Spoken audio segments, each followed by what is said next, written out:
যেখানে বাইতুল মোকাররমে দুই পক্ষ দুই গ্রুপ মিলে মারামারি করছি, জোতা নিক্ষেপ করছি এক গ্রুপ অন্য গ্রুপকে, এটি নিয়ে তো জাতি অলরেডি হাসাহাসি শুরু করেছে।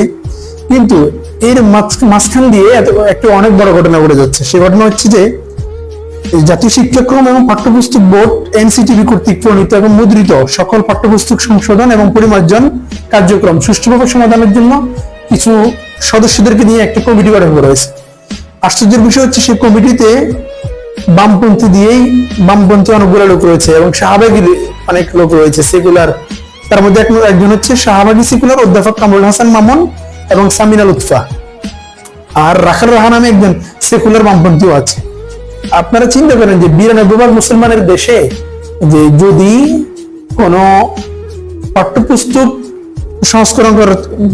সংশোধন এবং পরিমার্জন করা লাগে, সেখানে মুসলমানদেরকে প্রাধান্য না দিয়ে বা আলেমদেরকে প্রাধান্য